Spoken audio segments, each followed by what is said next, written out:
What are the ripple effects of your decisions? How else do they impact you long term? And what are the things you might not be thinking about when you're facing a decision that could be affected by it? That's what we're diving into today, but first wanted to give a few personal updates. I know a lot of people are always asking me, hey, how's your kitchen renovation coming along? I know I've been talking about it on the podcast since last summer, since that is when we started on our renovation project. We just got some a little bit discouraging news.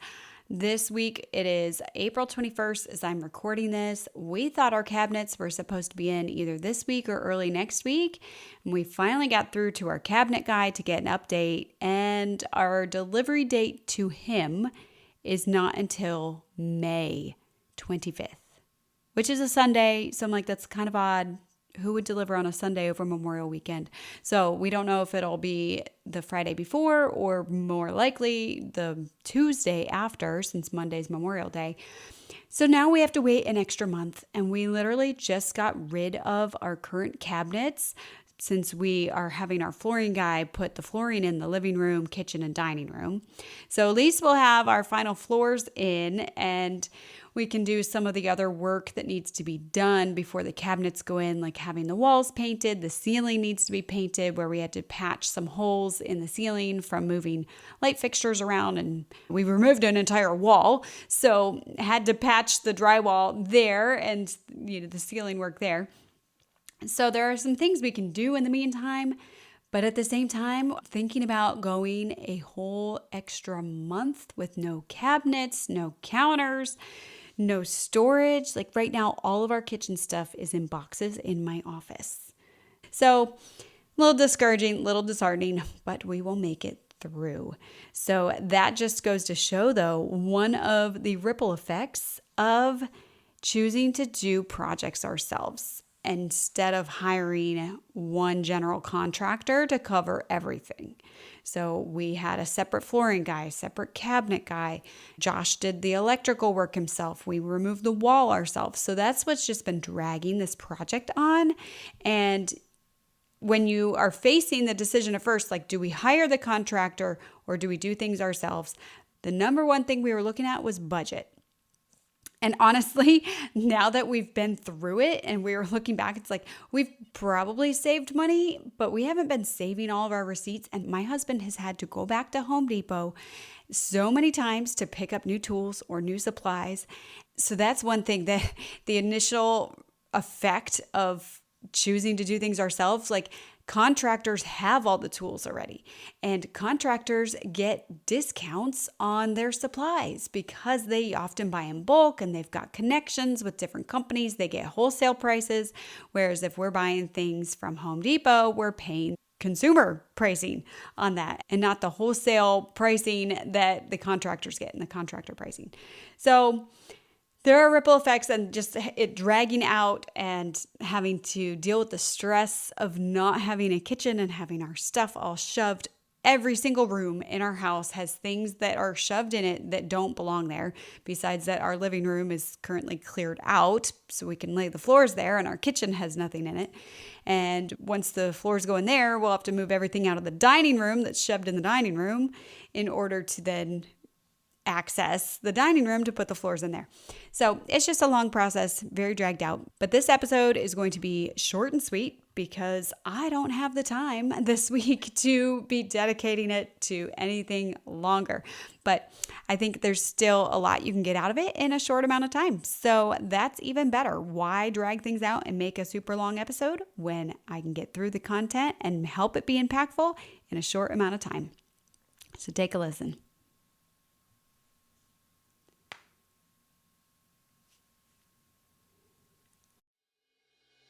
Welcome to the Anchored Decision Show. I'm your host, Lauren Black, the world's biggest overthinker turned decision coach, all by the grace of God. Now I'm on a mission to help you make easier decisions, discover God's will, and live with purpose. Tune in weekly to hear real-life decision stories, expert insights, and faith-based strategies to help you navigate your decisions with confidence. So ditch your pros and cons list and learn to make better decisions without asking your mom or losing another night of sleep. Let's go. All right. So if you have been around here a while, you know that I'm not about making decisions just in the moment on a whim.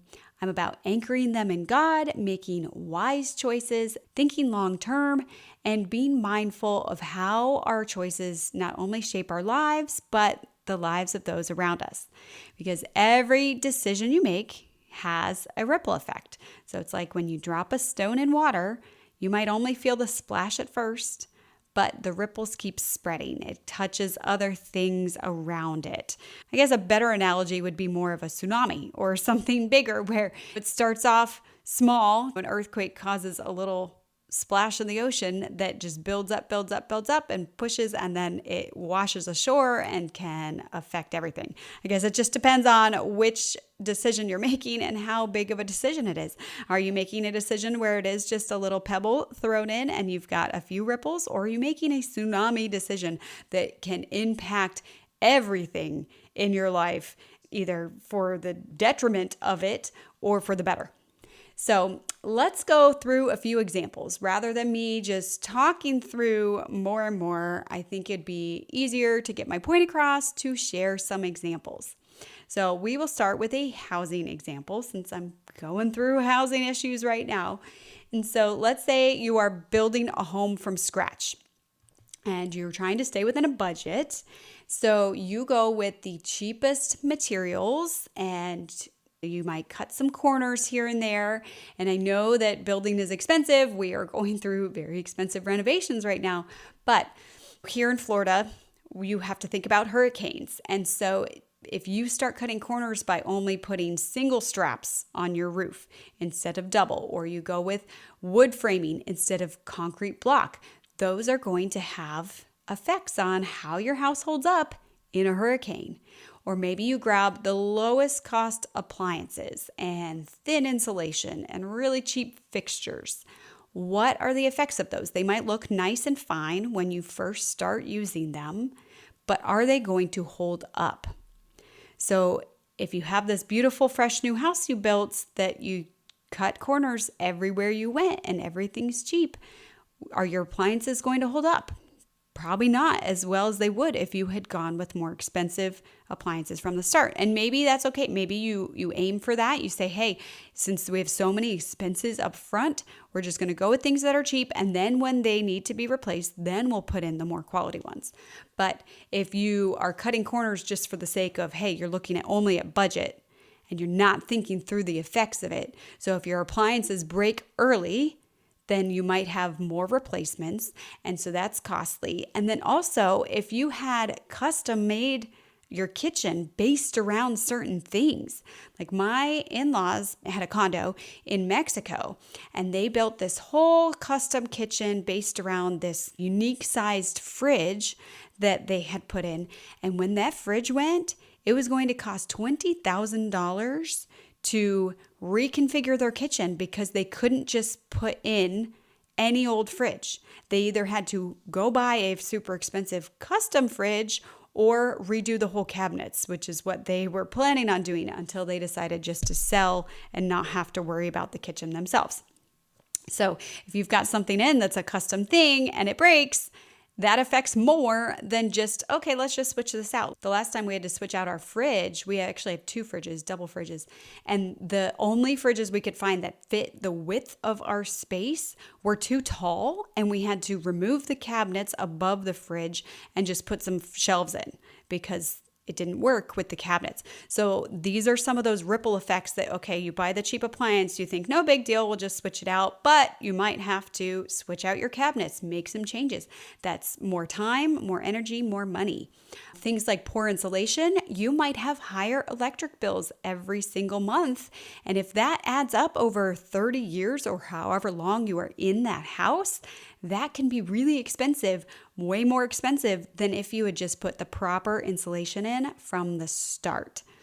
And then going back to that natural disaster, if you've put super cheap things in or you decided not to use hurricane impact windows, and then what's a ripple effect there? You need something to protect your windows. So you might need to then go out and buy shutters, and then you're drilling holes in the outside of your walls. And we had issues with when we before we put in our impact windows, and we had put plywood up as our hurricane protection. Then you've got storage issues of half of our garage was taken up with these sheets of plywood that we needed for our hurricane protection that you have to store. And then they start getting warped because they got wet during hurricanes and didn't get fully dried out before we had to take them off and stack them up, or they just warp because it's wood. And then we've got holes in the outside of our house, and bugs were starting to come in, like wasps would go in and make their nests in the holes. And then we had issues where if you didn't get the screws perfectly straight in the hole, then the next time we'd go to hang the hurricane shutters next season, it would not go in right. And so these are the consequences of certain choices. And let's say that you cut corners on just the perfectionism of your house or hiring the cheapest contractors. You could have things that start to leak or break, or things that aren't level, and that affects things down the road. So we even had a roofing contractor that we hired middle ground. We didn't go with the cheapest. We didn't go with the most expensive. Like, okay, we'll go in one of the medium range there. So we hired this roofing contractor, and they made some mistakes, and they did some things that ended up leaking. Not that long after we had put the roof on. It was long enough that it was outside of their warranty that we didn't discover it until we then had to pay the extra to have it fixed. So when you hire people that are the cheapest or cut corners later on, then it's like, okay, well, now we've got water damage here. So now we need to replace that. And that means we need to repaint. So it just escalates. So think through the long-term implications of your decisions. Let's look at another housing example, but this time, let's say you live near your family and you decide to take a job and move away from family. And so maybe you might look and say, hey, the cost of living is better in the new area, or you might think the salary they're willing to pay you is better. But what are the long-term effects and those ripple effects of moving away from family? The obvious ones are you don't get to see your family as often. You won't have as strong of bonds. Your kids might not know their grandparents and their cousins as intimately.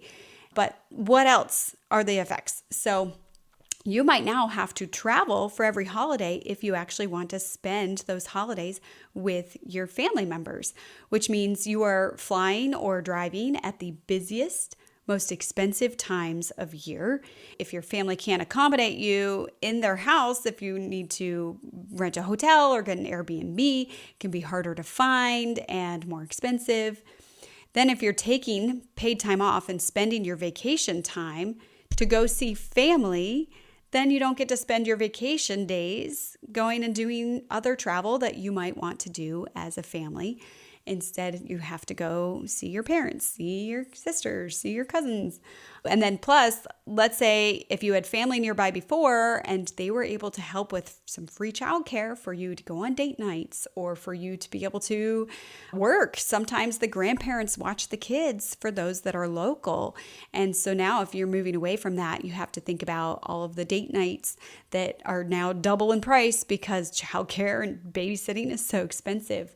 So these are just some ripples to think about. Not all of them are deal breakers, because maybe if you were absolutely miserable in your job that was close to family and you literally cannot find a position of what you want to be doing, what you would enjoy doing near your family, then it makes sense to move away, have a life you love, and then just have to spend your vacation time and spend a little more money to go see family on holidays or whenever you go to visit them. Hey friend, are you facing a big decision? Maybe it's whether to go back to work, whether to let your mother-in-law move in with you, or should you have another baby? Whatever your big decision is, it's time to stop stressing over the decision, stop losing sleep over wondering what to do, and make your decision with ease and confidence. You need my Questioning to Confident decision guide to help walk you through my signature decision-making framework, this SAIL method, which will help you sail through your decision. That's self-awareness, impact, and litmus test to make sure you have covered all of your bases and make an informed decision based off your preferences, passions, personality, priorities. to make sure you're making the best decision for you. So head on over to anchoreddecisions.com/decision guide to grab your copy today and use code podcast at checkout for 10% off your order. Now back to the episode. All right, so what's another example? We could look at, let's say you lie at work. And maybe it's something that you're lying to help your patient. You work at a hospital and your patient wants to go to rehab, but they don't quite qualify. And so you just kind of fudge something on their paperwork in order for them to qualify to go to rehab, which you think they might not fully need, but if they're requesting it and you think, you know what, it could be helpful. So you lie at work and then you get caught. And so now your boss is kind of in a weird position where they either have to support you in that lie or report you for putting false documentation down. And so you kind of sever that relationship. And now let's say you get fired. So now that's the first kind of layer of this ripple, is that you're fired. But now when you go to look for a new job, you don't have a boss that can write you a review. You have to let people know you were fired, which never looks as good as if you had left on your own. And you might be losing your benefits. That might put stress on your family at home. If you have kids, your kids might be a little nervous and fearful, like, okay, are we going to have to move for my parent to find a new job? Do I have to cut back on sports and activities that we can't pay for in the meantime? What are those other effects, and how does it emotionally affect your family for you to not have a job in this moment? And financially and spiritually, are you now connecting with God, or are you becoming self-reliant? Are you able to attend church during this time, or do you have to be out picking up side jobs to make ends meet while you're waiting? So when we're looking at the consequences of your decision, it's not just surface level. It goes deeper. It goes emotionally. It goes spiritually. It goes physically, relationally, financially. Like, it packs more things than just one. And those can have effects later on in life when you go to get a different job at another hospital and they see, oh, you have false documentation written down as a reason for being fired.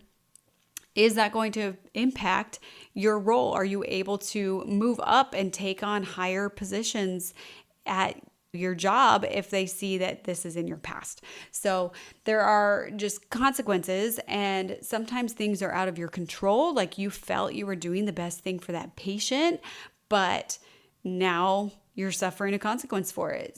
So let's look at one more example, and this one is more of positive ripple effects. So some of these ripple effects can be really beautiful, can be really, really good things that you want in your life and that have those positive implications. So now, I don't homeschool my kids, but after talking with a lot of moms who have, I can see the positive ripple effects of parents who homeschool. And more than just having school hours that are flexible, because that's what a lot of people look at, like, oh, we can do school anytime. We don't have to spend as long because you can get through the curriculum so much faster than what people do during the school day, and then you have all this freedom. But one thing, I love to travel. I've been itching to travel. I talked about this in my last bullet point, but basically you can travel anytime you want when your kids are homeschooled, because you don't have to wait for summer break and spring break. You can go whenever, which means you're not fighting the crowds as much. You can go when things are cheaper. A lot of times cruises, living in Florida, we're so close to cruise ports, but the cruises have kids sail free during the school year. So you either have to pull your kids out if they're in public or private school, or you have to wait till summer and you pay a lot more. So there's a ripple effect of public school, is if you're going to take a cruise, you pay a lot more to have them go when they're out of school.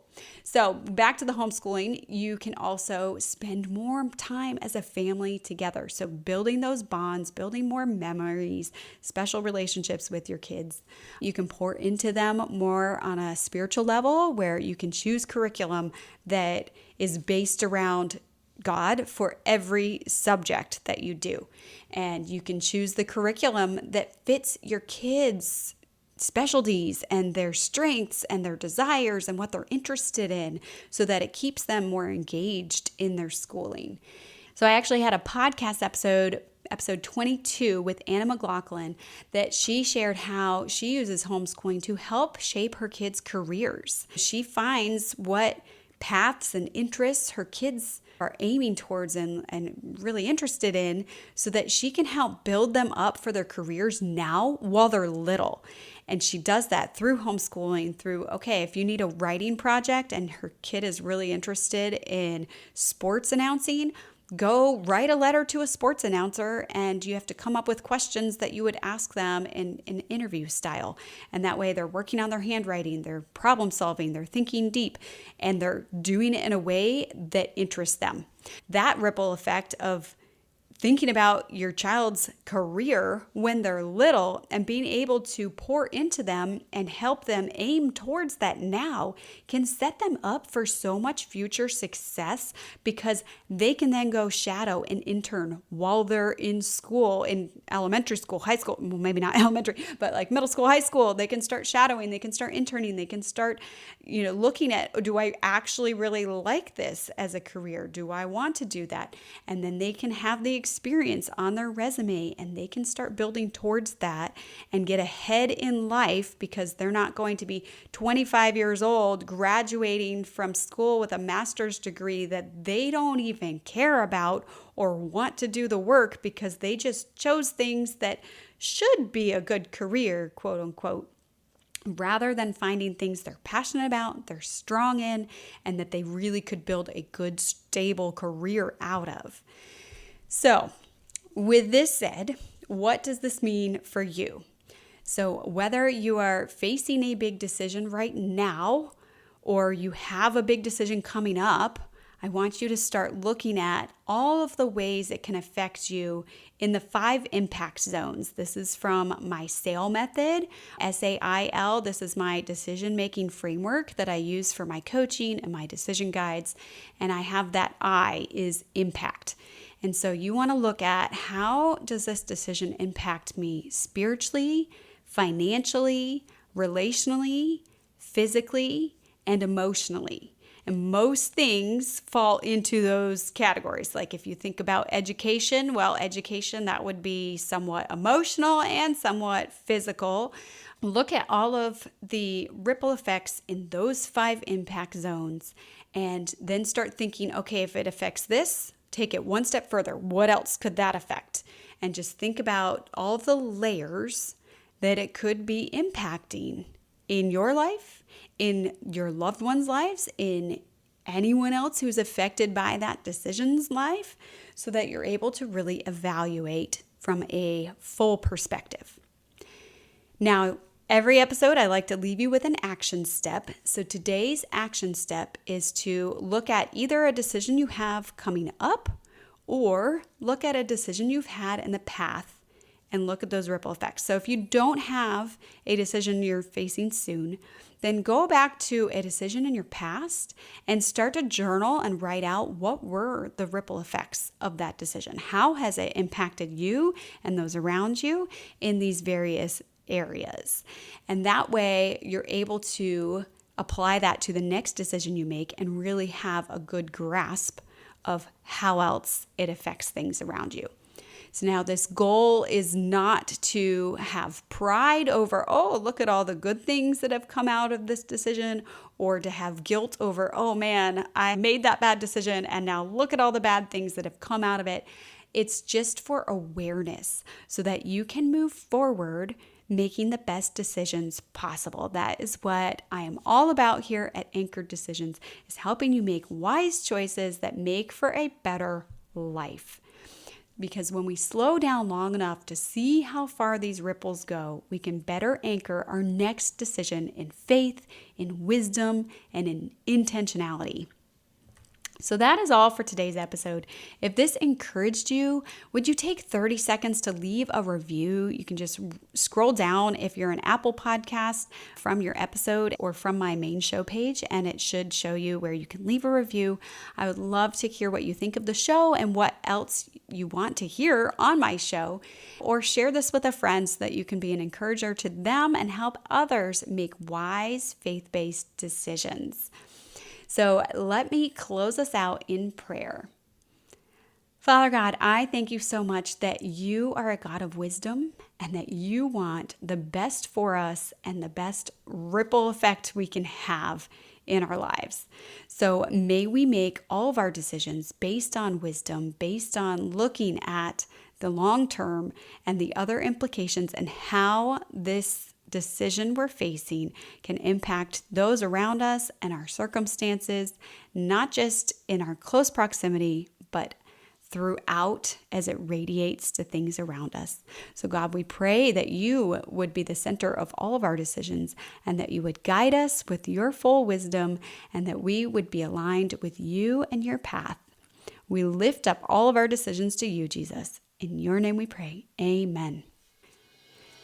Thanks for listening all the way through. I love that you're on this journey with me to be a better decision maker and make faith-based decisions. Go follow me on social media at Anchored Decisions so that we can stay connected outside of your earbuds and have genuine conversations of developing your faith, finding your path, and really living in God's will. Have a blessed week.